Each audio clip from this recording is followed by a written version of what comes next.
예, 존재를 흔드는 마지막 질문, 존재를 흔드는 마지막 질문이라는 제목으로 하나님 말씀 증거하도록 하겠습니다.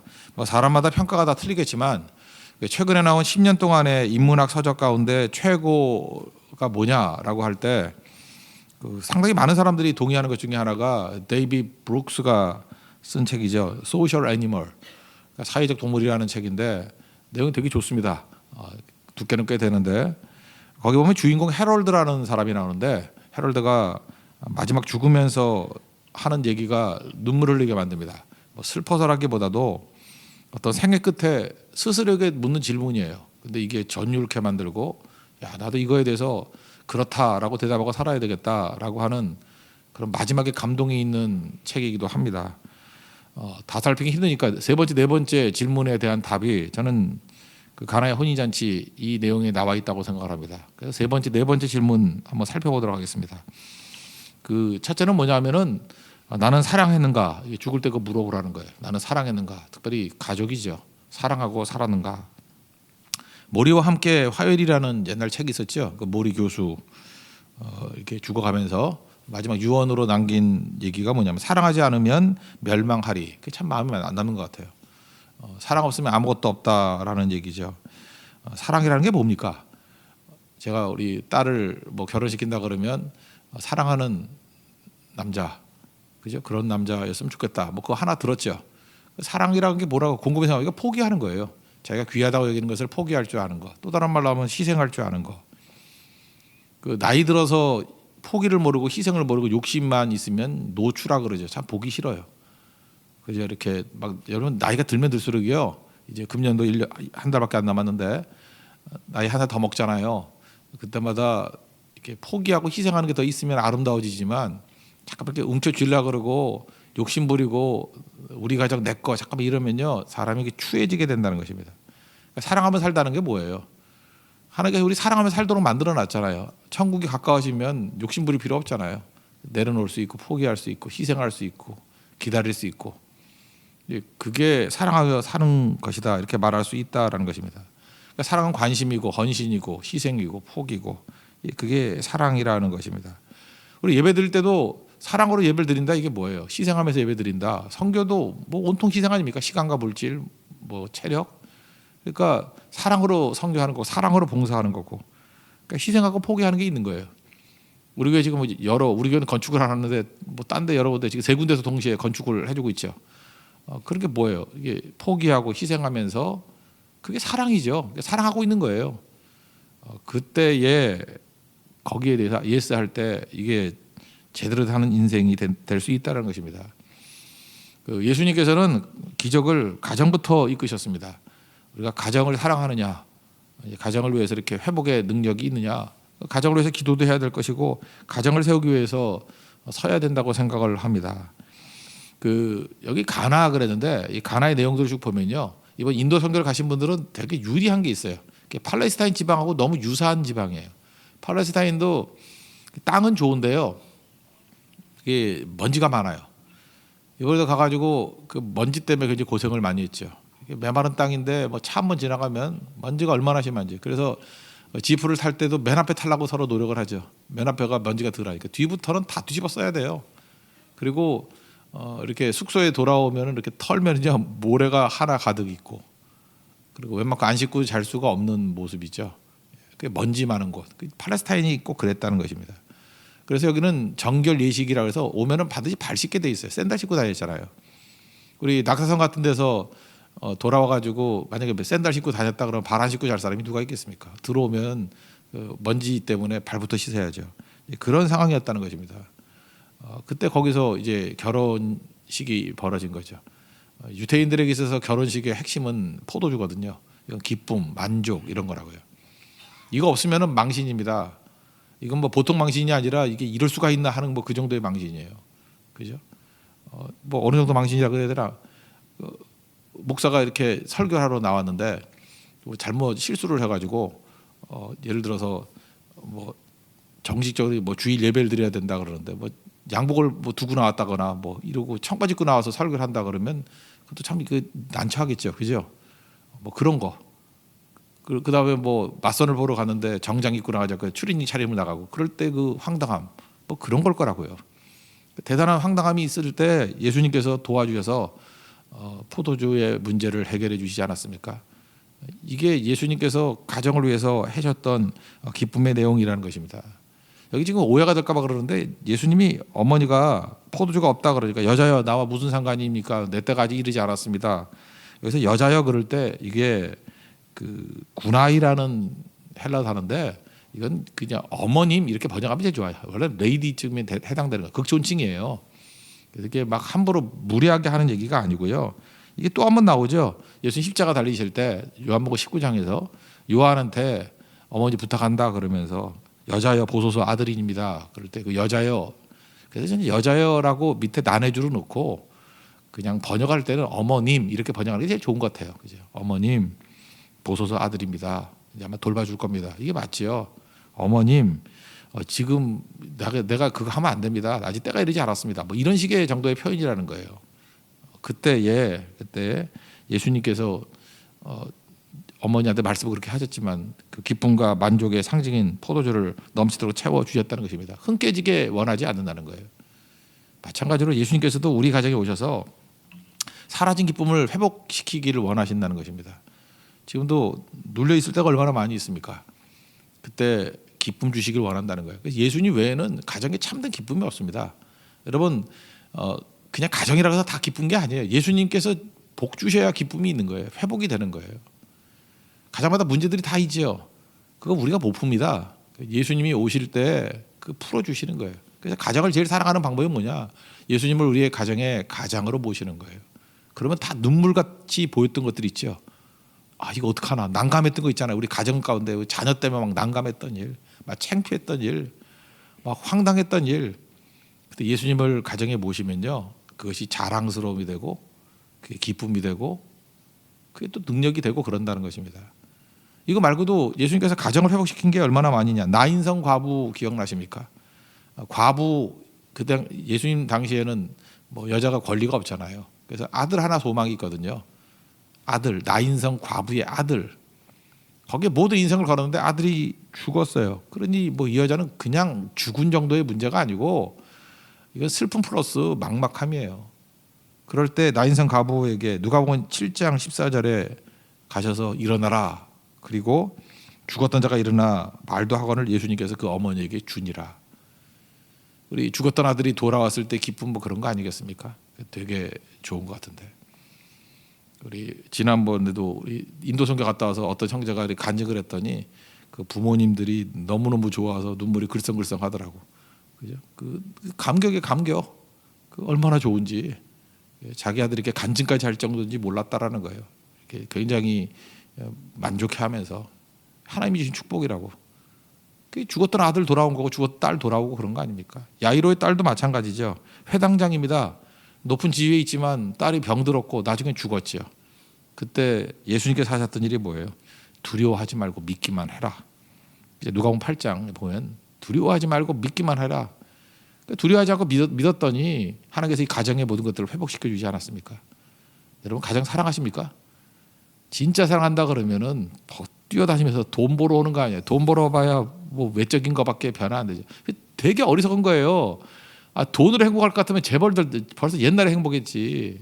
안 그래요? 뭐 드라마 어저께도 뭐 하던데 남자친구 보세요. 그 돈 많다고 부자예요? 아무것도 아니죠. 그죠? 잊지 말라고요. 그게 아니라고요. 더 중요한 건 예수님이 주인 되셔야 진정한 만족이 있고 회복이 있게 된다라는 것입니다. 여러분 사랑 중에 최고의 사랑은 우리 가정에 예수님을 주인으로 모시는 거예요.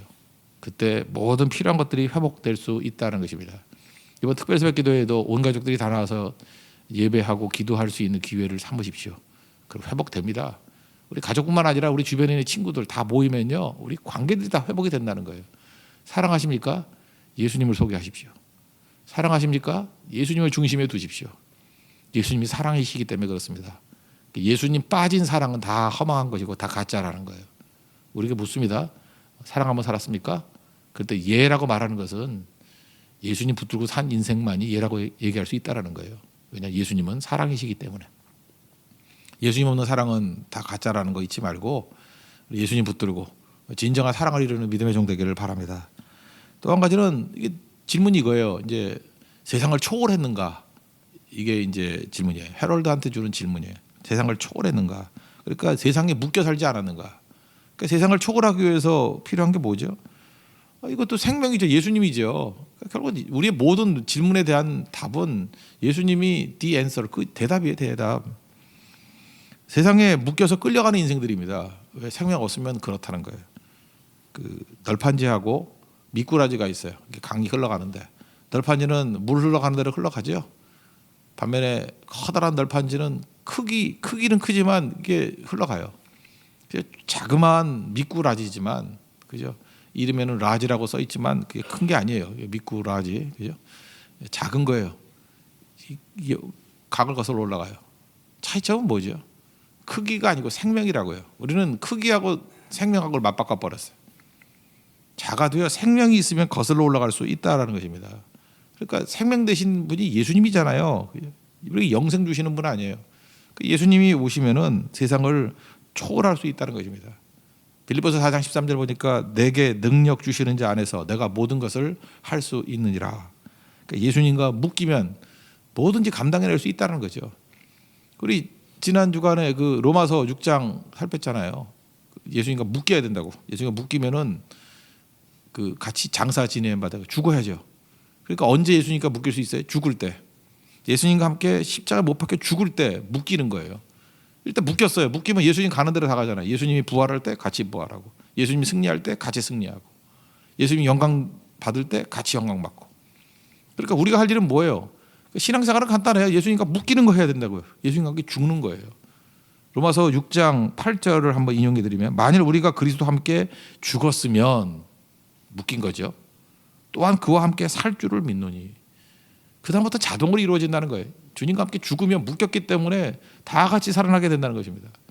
그러니까 세상을 초월하는 거, 세상을 이기는 거, 우리 세상과 묶여 있거든요. 세상과 묶여 있으면 아무리 발버둥 쳐도 마귀가 끌고 가는 대로 갈 수밖에 없다고요. 세상과 묶여 있으면은 세상과 함께 죽은 거거든요. 그래서 마귀가 가는 곳에 우리도 같이 가요. 마귀가 망하면 같이 망하고, 마귀가 벌 받으면 벌 받고, 마귀가 저주 받으면 같이 저주 받고, 이런 바보 짓을 왜 하냐고. 이걸 해방시키기 위해서 예수님께서 오신 거 아니에요. 예수님과 함께 죽어야 돼요. 내가 그리스도와 함께 십자가에 못 박혔나니 그런즉 이제는 내가 사는 것이 아니요 내 안에 그리스도께서 사신 것이라. 나는 죽고 예수와 함께 살면은 그게 세상을 초월하는 길이라는 것입니다. 그럼 세상을 초월했을 때 하는 일이 뭐죠? 이제는 또 우리가 다시 죽었다 그러지만 실제로는 자꾸만 살아나려고 그러잖아요. 꿈틀꿈틀. 힘 빼고 순종하는 거죠. 힘 빼고. 그래서 순종이 필요한 거예요. 제가 얘기했잖아요. 신앙생활의 99%가 뭐예요? 신앙생활이라는 게 뭐 별건가? 신앙 생활을 해야 돼. 생활. 그러면은 하나님에 대해서는 순종하는 게 99%고 사람에 대해서는 용서하는 거예요. 신앙생활이 별거 아니에요. 순종하는 것과 용서하는 거예요. 얼마나 순종했느냐, 얼마나 용서했느냐, 그게 신앙생활이죠. 그거 말고 뭐가 또 있어요? 그런데 순종하면요 기적을 불러요. 기적을 부르는 순종. 지금 요한복음 2장에서 주 메시지가 뭐예요? 순종 얘기 아니에요? 그래서 기적을 부르는 순종이 있다. 5절 보니까 무슨 말씀을 하시든지 그대로 하라. 무슨 말씀 하시든지 그대로 하라. 이게 쉬운 게 아니거든요. 이게 상식적으로 이게 어떻게 보면 말이 좀 안 되는 것들도 있거든요. 그러니까 말이 안 된다는 건 뭐냐면 주인이 나잖아요. 내 생각, 내 논리, 내 판단. 그러면 나를 넘어서지 않잖아요. 그러니까 하나님께서 진짜 원하는 건 뭐냐면 제발 네 생각 좀 죽이면 좀 안 되겠니? 그러니까 너는 좀 사라져라. 그래야 내 수준에서 일을 할 거 아니냐. 그렇잖아요. 뭐 알지도 못하면서 자꾸 와서 물어보고 뭐 때문에 왜 그래요? 이러면 일이 안 돼. 일이 그냥 넌 몰라도 되니까 나중에 다 알게 돼. 하라는 거나 순종해. 그럼 순종하는 사람을 통해서 일들이 이루어지는 거죠. 우리가 뭐 알고 하나요? 그러니까 순종이 기적을 이끌어 간다라는 것입니다. 여기 항아리인데 이것도 그래. 항아리 사실 더러운 거잖아. 이거 발 씻는 물 담는 항아리에다가 포도주를 만든 거예요. 그렇다 그러면 여러분들 그러죠. 뭐 더러운 물 왜 하느냐고. 여기 보니까 항아리 하나가 들어가는 게 30갤런이 들어가는데 우리나라는 갤런은 안 쓰잖아요. 따져보니까 1갤런이 3.78리터예요. 여러분 계산할 필요 없어요. 제가 다 계산했어요. 그러니까 항아리 하나가 들어갈 수 있는 게 114리터. 우리는 2리터짜리 그 페트병 아니까 대략 알겠죠. 114리터. 항아리가 몇 개냐면 6개예요. 곱하니까 681리터. 그러니까 이제 결론적으로 얘기해 줄게요. 항아리 6개 가득하게 아구까지 채웠으니까 그래 포도주가 얼마큼 나왔느냐 하면요. 2리터짜리 그 병 있죠. 340개가 나온 거예요. 그러면 2리터짜리 그 뭐 콜라나 그런 거 340개를 먹으려고 그러면 손님이 얼마나 많이 와야 돼요.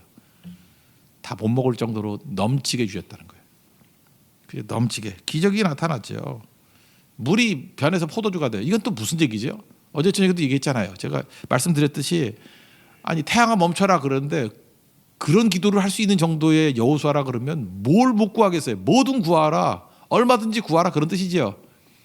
아니 태양아 멈춰라를 기도할 수 있는 사람이 뭘 구하지 않았겠어요? 다 구할 수 있다 그 얘기죠. 예수님께서 지금 물로 포도주를 만들었다 이 얘기는 뭐예요? 예수님 앞에서 무슨 불가능한 게 있겠니? Infinity with God. 하나님 안에서 무한한 가능성이 있다는 거예요. 무한한 가능성. 뭐가 안 될 게 있겠니? 지금 그걸 말씀하는 거예요. 예수님이 못하실 게 뭐가 있겠니? 예수님 말씀하시면 물이 변화에 포도주 됐네 뭐 그런 거죠. 그래서 걱정하지 말고 해야 될 게 뭐예요? 예수님께 구하고 순종하면 되나 순종하면. 새벽기도 때도 우리 뭐 그죠? 지금 우리 상상으로 뭐 계산해 가지고 되는 게 계산 없는 순종이에요.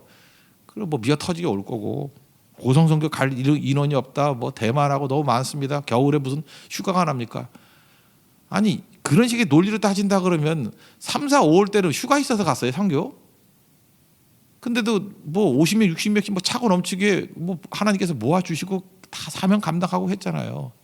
그 상식 깨는 거 아니었어요? 우린 보통 여름 휴가철, 겨울 방학, 여름 방학 이때만 선교를 갔잖아요. 근데 그럼 다 한계가 있잖아요. 그래서 그냥 3, 4, 5월, 9월, 10월, 11월 계속 가도 12월까지 매달 선교가 가능해질 수 있도록 이게 상식적이었어요? 사전에? 하나님께서 급하시니까 어떻게든 모아서 그 안에 사명을 이루게 만드시잖아요. 우리가 했던 일이 뭐예요? 기도하고 주신 말씀에 대해서 순종했을 때 놀라운 일들이 벌어지게 되더라는 것입니다. 그래서 하나님 일들을 이룰 때 내 이성, 내 논리, 내 경험이 도움이 안 되죠. 그래서 우리가 어떻게 하면 세상을 초월할 수 있는가? 주님의 말씀 따라가는 거예요. 주님 말씀 따르고 기도하면서 주와 함께 나아가게 되면은 놀라운 일이 벌어지죠. 여기 보니까 뭐 순종하라는 얘기 나오죠. 아기까지 채우라 순종했고 갖다 주라 그랬더니 뭐 군소리가 없잖아요. 갖다 주고 그랬더니 물로 된 포도주를 맛보고 사람들이 깜짝깜짝 놀라는데 9절에 뭐라 그래요? 물떠온 하인들은 알더라. 다 모르는데 물떠온 하인들은 알더래요. The servant knew. 그들이 알더래요. 누가 알아요? 순종한 사람만 아는 겁니다. 여러분들 우리 교인들 전체는 다 하인들은 알더라 하는 것과 마찬가지로 순종하는 자들이 아는 그 영적 지식을 갖기를 원합니다. 그게 승리예요. 인생 살면서 가장 영광스러운 정말 전율케 하는 인생 사랑과 세상을 초월했는가? 이거에 대해서 예 그렇습니다. 답은 뭐예요? 예수님이 답입니다.